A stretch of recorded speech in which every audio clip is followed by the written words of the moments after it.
Hey everyone!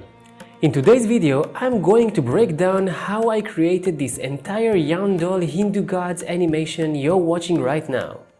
It might look like a big production, but the whole thing is built from still Midjourney images and a few simple tricks inside the web editor. And by the end of this tutorial, you'll know exactly how to recreate this kind of transformation-based animation on your own.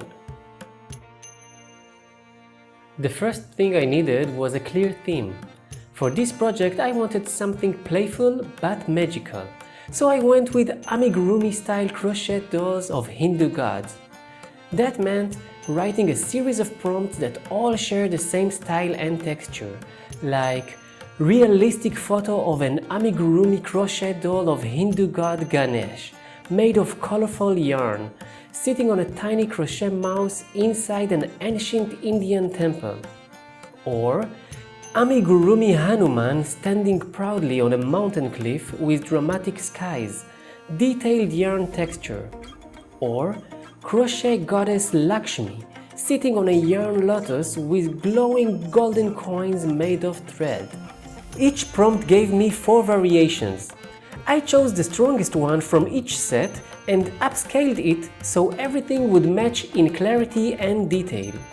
And don't worry, every single prompt I used for the gods appears in the first comment under this video. After generating all the characters, I ended up with a full collection of matching images, each featuring a different deity, posed in a unique environment, but all sharing the same handcrafted yarn aesthetic. Once I had all my upscaled characters, I started arranging the story. Nothing complicated, just deciding who appears first, who transforms into whom, and how the whole sequence flows. Then it was time to animate. For each transition, I used Midjourney's Animate Manually button. Here's the workflow. I choose the image that opens the shot, let's say Ganesh sitting in an ancient temple with his little mouse. I click Animate Manually, which sets this as my starting frame. Then I choose the final frame. For example, Hanuman standing on a windy mountain cliff holding his gada. Now comes the key part, the transition prompt. This small piece of text tells Midjourney what happens between the two images, not just the ending, the actual transformation. For example, to shift from Ganesh to Hanuman, my prompt was something like: the amigurumi Ganesh begins to unravel gently, loose yarn threads lifting away from his body. The yarn swirls upward in a smooth, continuous motion, forming floating strands that twist and reshape themselves. The swirling threads tighten and reweave into a new figure, assembling into an amigurumi Hanuman with his tiny yarn mace.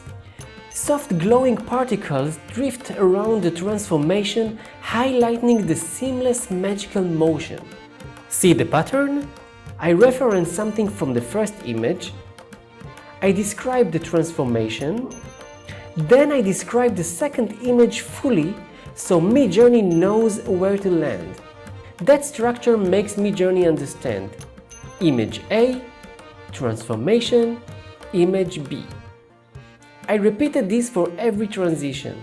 Each time, Midjourney gave me 4 short animations. I previewed them and kept the best one.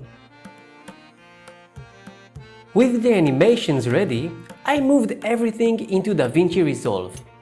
I dropped the 5-second clips onto the timeline, aligned the transitions, checked the pacing, added music, and fine-tuned the cuts. After a quick export, the full Yarn Gods transformation sequence was complete. If you are planning to experiment with this technique, don't be intimidated. Once you understand how Midjourney handles transitions, it becomes a really fun creative tool.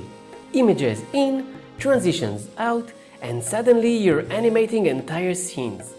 If you want a deeper, step-by-step tutorial with full screens recordings, let me know in the comments. And if this helped you, hit like, subscribe, and tell me which mythological style you want me to animate next. Thanks for watching, and I'll see you in the next one!